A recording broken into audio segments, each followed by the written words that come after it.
Seja bem-vindo ao canal Audiolivro Inteligente, um lugar onde histórias ganham vida através das palavras. Somos muito gratos pelo seu prestígio de estar aqui acompanhando o canal e ficaremos mais gratos ainda se você se inscrever ou se já é inscrito.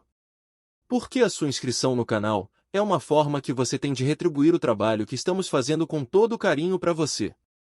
Se inscrevendo você ajuda o canal a crescer, e quanto mais o canal cresce, mais condições de fazer conteúdos ainda melhores para vocês. Então contamos com a sua inscrição e o like se você gostou.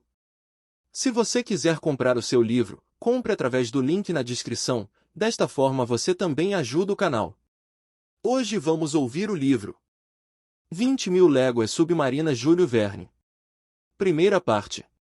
Zero Homem das Águas. Capítulo 1.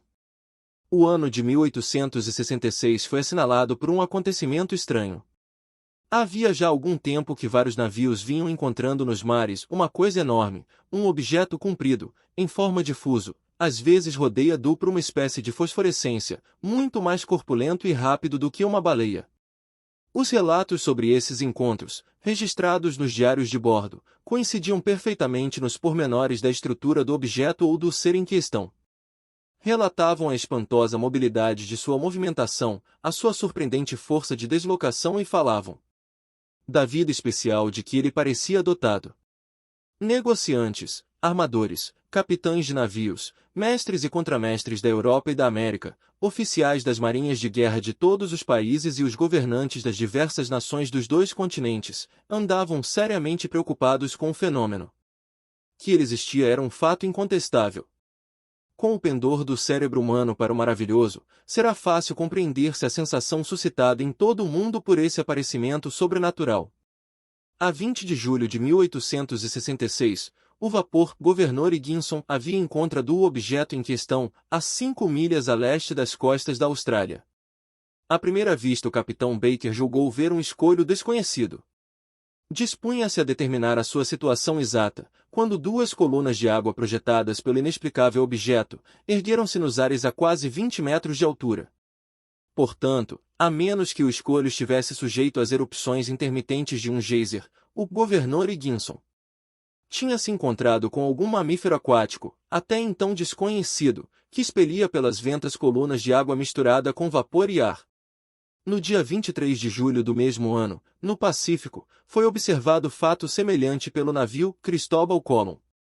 Assim, este extraordinário cetáceo podia deslocar-se de um sítio para o outro com uma velocidade surpreendente, uma vez que, com um intervalo de 2 dias os navios o tinham visto em 2 pontos geográficos afastados entre si mais de 700 léguas marítimas.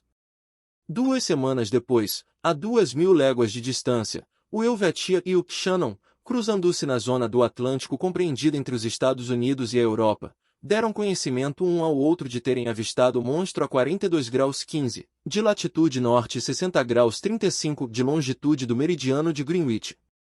Através dessa observação simultânea, foi possível avaliar o comprimento mínimo do mamífero em mais de 106 metros, uma vez que o Shannon e o Helvetia eram de dimensões inferiores a ele, embora medissem 100 metros da proa à popa. Essas notícias chegadas seguidamente, mais as observações feitas de bordo do transatlântico Pereire, um abauroamento entre o Etna da linha Izema e o monstro, além de um relato verbal feito pelos oficiais da fragata francesa Normandie e uma bem cuidada comprovação providenciada por oficiais do Comodoro Fitzjames de bordo do Lord Clyde, abalaram profundamente a opinião pública. A 5 de março de 1867, o Moravian, da Montreal Ocean Co., encontrando-se a 270,30 de latitude e a 720,15 de longitude, abauroou por estibordo com um rochedo não assinalado em qualquer mapa daquelas paragens. Com o esforço combinado do vento e dos seus 400 cavalos vapor, ele avançava a uma velocidade de 13 nós. Não há dúvida de que se não fosse a qualidade superior do seu casco, o Moravian, que foi arrombado com o choque, teria sido engolido pelas águas com os seus 237 passageiros. A 13 de abril de 1867, com o mar calmo e o vento propício, o Scotia encontrava-se a 150,12 de longitude e 45 graus 37 de latitude. Às 4h17 da tarde, durante o lanche dos passageiros, sentiu-se um choque ligeiro no casco do navio, de lado e um pouco atrás da roda de bombordo. O Escócia não fora bauroado, mas tinha sido tocado por um grande objeto cortante. A pancada fora tão leve que ninguém a bordo se preocuparia se não fossem os gritos dos marinheiros do porão, que subiram ao convés gritando que o navio estava fazendo água. A princípio os passageiros ficaram muito assustados, mas o capitão Anderson apressou-se a tranquilizá-los, explicando-lhes que o perigo não podia ser iminente. O Escócia estava preparado para enfrentar um rombo no casco sem grande perigo de se afundar. Continuou navegando e chegou ao porto de Liverpool com 3 dias de atraso. Os engenheiros verificaram que a 2,5 metros abaixo da linha de flutuação, abria-se um rombo em forma de triângulo isósceles. O corte na chapa metálica era perfeitamente nítido e não teria sido mais bem executado por um instrumento apropriado para tal fim. Esse acontecimento veio exaltar de novo a opinião pública. Na verdade, a partir desses incidentes, todos os desastres marítimos cujas causas se desconheciam passaram a ser atribuídos ao monstro. As comunicações entre os diversos continentes tornaram-se cada vez mais perigo SAS, levando o público a exigir categoricamente que os mares fossem libertados a todo custo desse terrível cetáceo. Capítulo 2. Na época em que esses acontecimentos ocorreram, regressava eu de uma expedição científica nas inóspitas terras do Nebraska, nos Estados Unidos. Quando cheguei a Nova York para embarcar em um navio que me levasse para a Europa, a controversa questão estava no auge. À minha chegada, várias pessoas deram-me a honra de me consultar sobre o fenômeno, em vista de uma obra que eu publicara na França, intitulada Os Mistérios dos Grandes Fundos Submarinos. O acontecimento passará a preocupar várias camadas da população americana, e os Estados Unidos foi o primeiro país a adotar medidas enérgicas, em nível de governo, para esclarecer o mistério. A fragata Abraham Lincoln, moderna e muito rápida, recebeu ordens para se fazer ao mar o mais depressa possível, com esse objetivo. O comandante Farragut reforçou o armamento de seu navio e encheu de munição os seus arsenais. Como sempre acontece, quando se decidiu a perseguição ao monstro, ele desapareceu. Durante 2 meses ninguém ouviu falar dele. A fragata armada e abastecida para uma campanha demorada, não tinha para onde se dirigir. A impaciência crescia a bordo entre oficiais e marinheiros, quando chegou a notícia de que um vapor da linha de São Francisco da Califórnia tinha visto o animal nos limites setentrionais do Pacífico. A sensação causada por essa notícia foi grande. Os víveres continuavam a bordo, os depósitos de carvão estavam cheios e todos os homens se encontravam em seus postos. Só faltava acender as caldeiras da fragata e levantar ferro. Em menos de 24 horas o capitão Farragut fazia-se ao mar. 3 horas antes da Abraham Lincoln deixar o cais do Brooklyn, recebi uma carta do secretário da Marinha J. B. Hobson, que em nome de seu governo, convidava-me para representar a França participando daquela expedição. Capítulo 3. 3 minutos depois de ter lido a carta do ilustre secretário da Marinha, caçar aquele monstro inquietante e livrar os mares de sua constante ameaça tornará-se o único objetivo de minha vida. A oportunidade de participar daquela caçada me empolgou. No entanto, eu estava cansado e precisando de repouso. O meu maior desejo era rever o meu pais, os meus amigos, o meu pequeno apartamento do Jardim Botânico, em Paris, as minhas preciosas coleções. Mas nada me deteve. Esqueci tudo, fadigas, amigos, conforto, e aceitei, sem mais reflexões, a oferta do governo americano. Item Conselho. Chamei com voz impaciente. Conselho era o meu criado. Tratava-se de um rapaz dedicado que me acompanhava em todas as minhas viagens, apto para todo o serviço e que, apesar do seu nome, nunca dava conselhos mesmo quando não lhe eram pedidos. Era uma excelente e honesta criatura. Item Conselho. Chamei-o de novo, começando os meus preparativos para a viagem, com grande agitação. Prepare-se, meu rapaz, partimos dentro de 2 horas. Item Vamos para Paris? Perguntou ele. Item Sim, certamente, mas dando uma volta primeiro, respondi. Item Daremos a volta que o senhor quiser, concordou o criado. Item Não será uma grande volta. Trata-se de um caminho menos direto. Vamos embarcar na Abraham Lincoln. Item se é a sua decisão, para mim é a melhor, senhor, disse ele. Item vou lhe dizer a verdade, meu rapaz. Trata-se do monstro marinho. Vamos livrar os mares da sua presença. O autor de uma obra importante, sobre os mistérios dos grandes fundos submarinos, não poderia deixar de embarcar com o capitão Farragut. Missão gloriosa, mas perigosa também. Não sabemos para onde vamos. Esses animais são seres caprichosos. Mas, ainda assim, vamos. Temos um comandante que não tem medo de nada. Item o que o senhor fizer eu também farei, disse ele. Um quarto de hora depois as nossas malas estavam prontas. Em poucos minutos chegávamos ao cais. As chaminés da Abraham Lincoln soltavam na atmosfera torrentes de fumaça negra. Subimos a bordo e um dos marinheiros conduziu-nos ao tombadilho. Conselho caminhou para a morada e eu fui levado à presença de um oficial de aspecto agradável, que me estendeu a mão. Item Sr. Pierre Aronnax? Perguntou-me. Item o próprio, respondi. O comandante Farragut. Item em pessoa. Seja bem-vindo, senhor professor. Após os cumprimentos de praxe deixei o capitão entregue ao seu trabalho e me encaminhei para a cabina que me estava reservada. A arrumação interior da fragata correspondia às suas qualidades náuticas. Fiquei muito satisfeito com o meu alojamento, situado à ré e comunicando-se com a sala dos oficiais. Deixei Conselho arrumar convenientemente as nossas coisas e subi à coberta a fim de assistir aos preparativos da partida. Às 8 horas da noite, navegávamos a todo vapor nas sombrias águas do Atlântico. Capítulo 4. O comandante Farragut era um marinheiro muito experiente, digno da fragata que dirigia. Navio e comandante eram um só, sendo este a alma daquele. Sobre a existência real do cetáceo gigante, o comandante Farragut não tinha a menor dúvida, e não permitia que os seus homens pensassem diferente dele.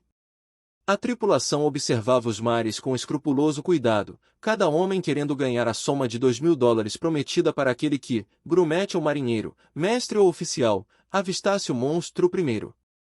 Por isso, todos forçavam os olhos a bordo da Abraham Lincoln. A fragata não faltava nenhum meio de destruição. Mas ainda tinha mais. Entre a sua tripulação encontrava-se Ned Land, homem conhecido como o Rei dos Arpoadores. Ned Land era um canadense de uma destreza pouco comum, sem rival no seu perigoso Mr. Agilidade e sangue frio, audácia e esperteza eram qualidades que ele possuía em elevado grau, e seria preciso uma baleia muito manhosa ou um cachalote particularmente astucioso para escapar ao seu arpão. Entretanto, ele era o único homem a bordo que não acreditava na existência do fabuloso cetáceo, deixando de participar da convicção geral. Resolvi conversar com ela sobre o assunto. Numa magnífica noite, a 30 de julho, isto é, 3 semanas depois de nossa partida de Nova York, encontrava-se a fragata nas alturas do Cabo Branco, 30 milhas a sotavento das costas da Patagônia. Tínhamos ultrapassado o Trópico de Capricórnio e o Estreito de Magalhães situava-se a menos de 700 milhas para o sul. Dentro de 8 dias, a fragata estaria navegando em águas do Pacífico. Item Ned, como pode estar convencido de que o narval que vamos caçar não existe? Tem razões particulares para proceder assim? O arpoador olhou-me durante alguns instantes em silêncio, bateu na testa com a mão, gesto que lhe era peculiar, fechou os olhos como que para refletir, e disse: Item é possível que eu tenha, Sr. Aronnax. Item, no entanto, você que é baleeiro há tantos anos, que está familiarizado com os grandes mamíferos marinhos, e cuja imaginação deve facilmente aceitar a existência de enormes cetáceos, devia ser o último a duvidar em tais circunstâncias. Item aí que se engana, professor, falou Ned.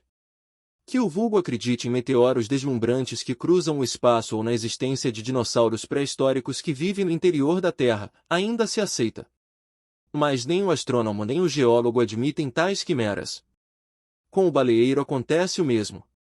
Persegui muitos cetáceos, arpoei um grande número deles, matei vários, mas por mais bem armados e possantes que fossem, não possuíam caudas ou dentes capazes de furar as placas de aço de um navio.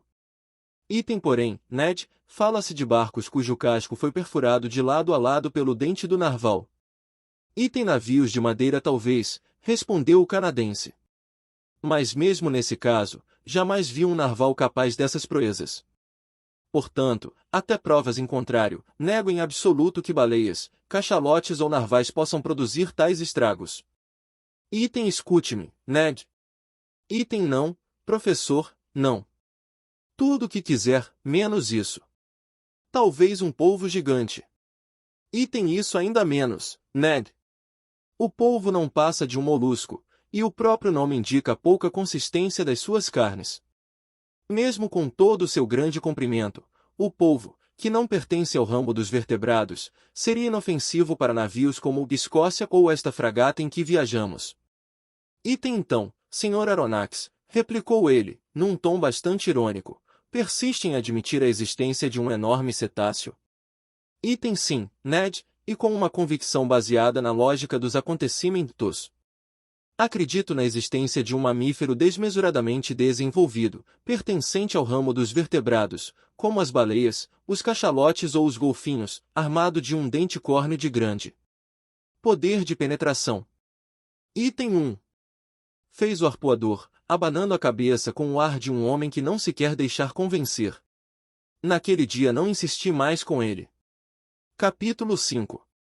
A fragata percorreu a costa sudoeste da América com uma rapidez prodigiosa. No dia 3 de julho estávamos à entrada do Estreito de Magalhães, perto do Cabo das Virgens. O comandante Farragut não quis atravessar esta sinuosa passagem e manobrou de forma a dobrar o Cabo Horn.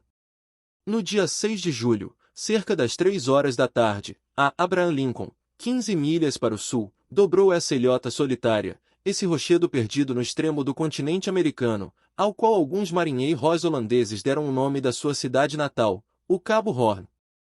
Rumamos para noroeste e no dia seguinte a hélice da fragata batia finalmente nas águas do Oceano Pacífico. As atenções de todos foram redobradas. Várias vezes partilhei da emoção dos oficiais e da tripulação, quando alguma baleia emergia o dorso escuro à tona da água. A coberta da fragata enchia-se de gente num abrir e fechar de olhos. Todos, com os peitos ofegantes e os olhares ansiosos, observavam a marcha do cetáceo. Eu olhava e tornava a olhar até gastar a retina ou ficar cego, enquanto o conselho, sempre fleumático, dizia-me num tom calmo. Item se o senhor quisesse ter a bondade de não arregalar tanto os olhos, talvez visse melhor. Esperanças vãs. A fragata aumentava a velocidade e perseguia o animal assinalado, que não passava de uma simples baleia ou cachalote, que em breve desaparecia no meio de um concerto de imprecações. A 20 de julho atravessamos o Trópico de Capricórnio a 105 graus de longitude e no dia 27 do mesmo mês chegamos ao Equador pelo meridiano 110. Depois a fragata rumou mais decididamente para o oeste e entrou nos mares centrais do Pacífico. O comandante Farragut pensava, com razão, que era preferível navegar em águas profundas e afastar-se dos continentes e das ilhas, que o animal parecia ter sempre evitado, sem dúvida porque as águas não eram suficientemente profundas para ele, segundo o mestre da tripulação. A fragata passou, portanto, ao largo das Pomotu, das Marquesas, das Sandwich, passou o Trópico de Câncer a 132 graus de longitude e dirigiu-se para os mares da China. Não ficou nessas águas um único ponto por explorar, desde as costas do Japão às da América. E nada. Nada, a não ser a imensidão dos mares desertos. Nada que se parecesse com um narval gigantesco, com uma ilhota submersa, com o casco de um navio afundado, com um escolho móvel ou com algo de sobrenatural. O desânimo apoderou-se dos espíritos e abriu caminho à incredulidade. Com a desesperança e o descontentamento da tripulação, o comandante Farragut decidiu que se no prazo de 3 dias o monstro não aparecesse, o timoneiro daria 3 voltas ao leme e Abraham Lincoln navegaria para os mares da Europa. A decisão, tomada, a 2 de novembro, teve como resultado reanimar a tripulação. O oceano foi observado com um novo entusiasmo. Todos queriam dar-lhe uma última olhadela, como que para guardar uma recordação. Os óculos funcionavam com uma atividade febril. Era um desafio supremo lançado ao narval gigante, e este não podia deixar de corresponder àquele desejo de encontrá-lo.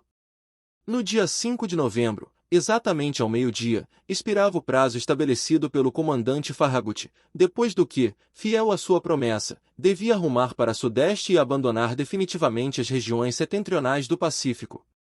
A fragata encontrava-se então a 310,15 de latitude norte e a 1360,42. O comandante Farragut torcia com raiva a barba espessa. "Item Ned Land!" chamou ele. "Ainda me aconselha a jogar as minhas embarcações ao mar?" perguntou ao canadense.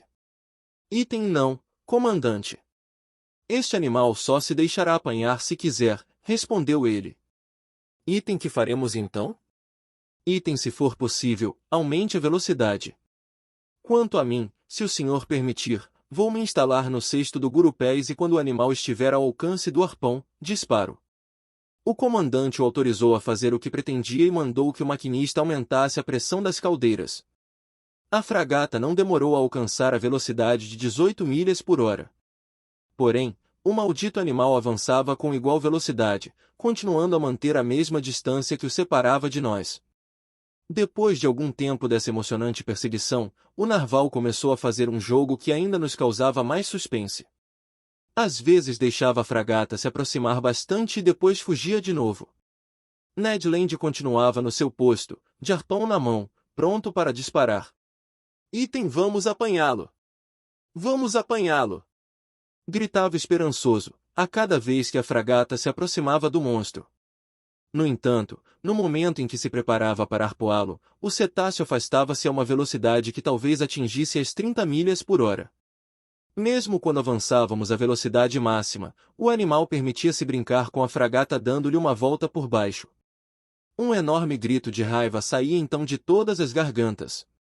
Ao meio-dia estávamos na mesma situação que às 8 horas da manhã. O comandante Farragut decidiu usar meios mais diretos. "Item então esse animal anda mais depressa do que a minha fragata", falou nervoso. "Pois bem, vamos ver se ele consegue escapar às balas cunicas. Mestre, mande os homens para a peça da proa." O canhão da proa foi imediatamente carregado e apontado. O tiro partiu, mas a bala passou alguns metros por cima do cetáceo, que estava a meia milha de distância. "Item outro disparo com mais pontaria", ordenou o comandante. $500 para quem atingi-lo", acrescentou. Um velho artilheiro, de barba grisalha, de olhar calmo e frio, aproximou-se do canhão e fez pontaria durante algum tempo. Soou uma forte detonação, a qual se misturaram os vivas da tripulação. A bala atingiu o alvo, mas de maneira estranha, pois escorregou na superfície arredondada do animal e foi perder-se no mar. "Item ora esta!" exclamou o velho artilheiro. "Parece que está blindado com chapas de 6 polegadas. "Item maldição!" gritou o comandante Farragut. A perseguição continuou. Voltando-se para mim, disse ele. "Item pegarei esse animal ainda que a minha fragata se rebente." "Item temos que pegá-lo, comandante." Animei-o. Era de esperar que o animal se esgotasse e não fosse indiferente à fadiga. Mas isso não aconteceu. As horas passaram sem que ele desse qualquer sinal de cansaço. A Abraham Lincoln lutava com infatigável tenacidade. Calculo que tenha percorrido mais de 500 quilômetros ao longo daquele fatídico dia 6 de novembro.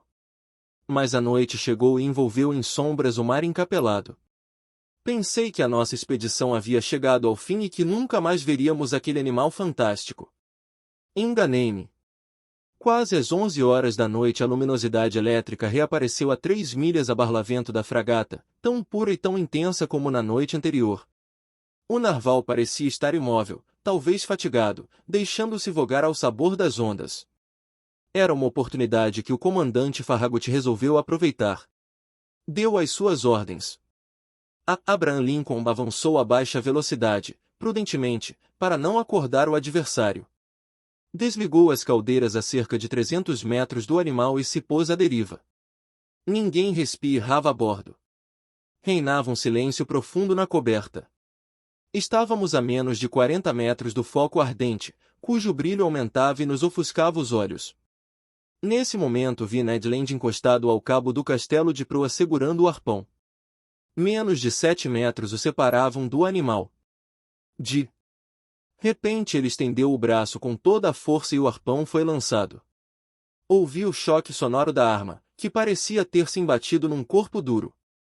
O foco elétrico apagou-se subitamente e 2 enormes trombas de água abateram-se sobre a coberta da fragata, deslizando como uma torrente, de proa a popa, derrubando os marinheiros e quebrando os mastros. Deu-se um embate terrível. Pego de surpresa, não consegui me segurar e fui lançado por cima da amurada. Caí ao mar. Capítulo 7. Embora tivesse sido surpreendido por essa queda inesperada, conservei minha presença de espírito. O mergulho na água não me fez perder o controle de minhas ações.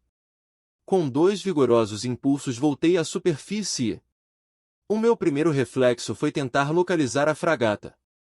As trevas eram profundas. Descortinei uma massa negra que desaparecia para leste cujos focos de luz se desvaneciam no horizonte. Era a fragata e eu me senti perdido. Com braçadas desesperadas nadei na direção dela, gritando por socorro. As minhas roupas me atrapalhavam, colando-se ao meu corpo e me impedindo os movimentos. Afogava-me. Sufocava.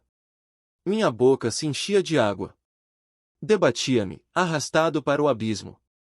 Já me desesperava de fazer mais qualquer esforço, quando me senti agarrado por uma mão vigorosa que me levou de volta à tona. Se o senhor fizer o favor de se apoiar no meu ombro, nadará muito mais à vontade. Reconheci a voz de meu fiel criado e me agarrei ao braço dele. O choque o lançou ao mar ao mesmo tempo que a mim? Perguntei. De maneira nenhuma. Mas uma vez que estou ao serviço do senhor, tinha de segui-lo. Zero valente rapaz achava isso natural. E a fragata? Acho que o senhor não pode contar com ela. No momento em que me atirei ao mar ouvi os homens gritando que a hélice e o leme haviam se quebrado. Partiram-se. Sim. Foi o dente do monstro. Penso que foi a única avaria sofrida pela fragata. Mas, infelizmente para nós, ela não ficou em condições de se governar. Então estamos perdidos. Talvez, respondeu-me Conselho, tranquilamente. No entanto ainda temos algumas horas à nossa frente. Durante esse tempo muita coisa pode acontecer. O imperturbável sangue frio dele animou-me um pouco. No entanto, com o passar do tempo a nossa situação foi se tornando insustentável. Terrível mesmo. Ainda que o nosso desaparecimento tivesse sido notado imediatamente a bordo da fragata, ela não podia tentar nos socorrer porque estava desgovernada. Portanto, só podíamos contar com os botes. A colisão entre a fragata e o cetáceo tinha ocorrido por volta das 11 horas da noite. Tínhamos, portanto, ainda 8 horas até o nascer do sol. Durante esse tempo deveríamos nadar, boiar, fazer o possível para nos mantermos vivos. Por volta da 1 hora da manhã, sentia-me extremamente fatigado e com as pernas inteiriçadas devido a violentas cãibras. Conselho foi obrigado a suster-me e passou a ser o único responsável pelo nosso salvamento. Mas não demorou muito para que eu notasse o seu cansaço e concluísse que ele não poderia aguentar aquela situação por mais tempo. Deixe-me. Falei-lhe. Abandonar o senhor? Nunca farei isso, afirmou. Na verdade, espero afogar-me primeiro do que o senhor. Neste momento, a lua surgiu através das franjas de uma grande nuvem que o vento arrastou para leste. A superfície do mar brilhou sob os seus raios e esta luz benfazeja fez-me recuperar as forças. Levantei a cabeça. Provi. Há de uma espécie de globo despolido preso na parte superior da sala. Pouco tempo depois que a luz foi acesa escutamos um ruído de ferrolhos, a porta abriu-se e apareceram 2 homens. Um deles era um indivíduo comum. Quanto ao outro merece uma descrição mais pormenorizada. Reconhecia-se facilmente as suas qualidades dominantes: confiança em si próprio, porque a cabeça se erguia com nobreza sobre o arco formado pela linha dos seus ombros e os olhos negros refletiam segurança. Era um homem calmo, pois a sua pele, mais pálida do que corada, deixava transparecer a tranquilidade do sangue. Era um indivíduo enérgico e demonstrava isso pela rápida contração dos músculos superciliares. E, finalmente, era um ser corajoso, porque a sua respiração profunda denotava grande Expansão vital. Acrescentarei que aquele homem era arrogante, que o seu olhar firme e calmo parecia refletir os mais altos pensamentos e que de todo este conjunto, da homogeneidade das expressões, dos gestos do corpo e do rosto, ressaltava uma indiscutível franqueza. Senti-me involuntariamente tranquilo e antevi algo de bom em sua presença. Quanto à sua idade eu não poderia dizer se tinha 35 ou 50 anos. Sua estatura era alta, testa ampla, nariz aquilino, a boca nitidamente desenhada, os dentes magníficos, as mãos finas e alongadas. Sem pronunciar uma palavra, ele nos examinou atentamente. Depois, virando-se para o seu companheiro, conversaram numa língua que eu não consegui reconhecer. O outro falou apenas 2 ou 3 palavras e limitou-se mais a concordar com acenos de cabeça sobre o que ouvia. A seguir, aquele que era indubitavelmente o chefe, pareceu interrogar-me diretamente com os olhos, sem uma única palavra. Falei-lhe em francês, dizendo-lhe que não entendia a língua em que tinham conversado. Tive a impressão de que ele não me compreenderá e a situação tornou-se bastante embaraçosa. Depois Ned Land falou com ele em inglês e Conselho mostrou o seu conhecimento de alemão, falando-lhe nessa língua. Por último, numa desesperada tentativa de me fazer entender, tentei expressar-me em latim. Em nenhuma dessas línguas conseguimos nos comunicar com os dois desconhecidos. Quando desistimos de dialogar com eles, por termos esgotados os nossos recursos linguísticos, os dois homens trocaram algumas palavras na sua incompreensível língua e retiraram-se sem sequer nos dirigir um gesto tranquilizador. Discutíamos a nossa situação, quando a porta foi novamente aberta e entrou um criado de bordo. Trazia-nos casacos e calças feitos de um tecido cuja natureza desconhecíamos. Apressamo-nos em vestir aquelas roupas, lembrando-nos de que toda roupa serve aos nus. Enquanto nos vestíamos, o rapaz tinha posto a mesa para 3 pessoas. Os pratos, cobertos com as respectivas tampas de prata, foram simetricamente colocados sobre a toalha. Tomamos lugar à mesa. Entre as iguarias que nos foram servidas, reconheci diversos peixes requintadamente cozidos, mas quanto aos outros pratos, aliás excelentes, não fiquei sabendo do que se tratava. Todos os utensílios de que nos servimos tinham uma letra encimada por uma divisa. Mobilize mobile N. Móvel em elemento móvel. Esta divisa aplica-se com justeza àquele barco submarino. A letra N seria certamente a inicial do nome da enigmática personagem que comandava o navio. Satisfeita nossa fome, a necessidade de dormir se fez imediata, como reação natural depois da infindável noite em que tínhamos lutado contra a morte. Pouco depois, os 3, dormíamos profundamente. Capítulo 9. Ignoro qual foi a duração do nosso sono, mas deve ter sido longo, pois ao acordarmos nos sentimos completamente recuperados das fadigas. Fui o primeiro a despertar. Assim que me levantei daquele leito pouco duro, senti o cérebro desanuviado, o espírito livre e tentei reavaliar a vossa situação, enquanto fazia um exame da cela. O monstro de aço acabava de emergir para respirar, como as baleias. Logo que oxigenei os pulmões com o ar puro, procurei descobrir o condutor que fazia chegar até nós aquela corrente benfazeja e não tardei a encontrá-lo. Por cima da porta havia um orifício de ventilação que deixava passar uma coluna de ar fresco, renovando assim a atmosfera saturada da cela. Estava eu nessas cogitações, quando Ned e Conselho acordaram, quase ao mesmo tempo, sob o efeito daquele ar revigorante. O senhor dormiu bem? Perguntou-me Conselho. Muito bem, meu rapaz, respondi. E você, mestre Land? Indaguei ao canadense. Dormi profundamente, professor. Aconteceu o mesmo comigo, disse Conselho. A seguir me perguntou. O que acha da nossa situação, professor? Penso que o acaso nos revelou um importante segredo. Ora, se a tripulação deste navio submarino tem interesse em mantê-lo ignoto, e se esse interesse for para eles mais importante do que 3 vidas humanas, acho que a nossa existência está comprometida. Em caso contrário, na primeira ocasião, o monstro que nos engoliu há de devolver-nos ao mundo habitado pelos nossos semelhantes. A menos que nos incluam na tripulação e nos mantenham aqui, sugeriu o meu criado. E aqui ficaremos até o dia em que uma fragata mais rápida ou mais hábil do que a Abraham Lincoln apodere-se deste ninho de piratas, fazendo-os respirar pela última vez nas vergas dos mastros. Item bem pensado, mestre Land, repliquei.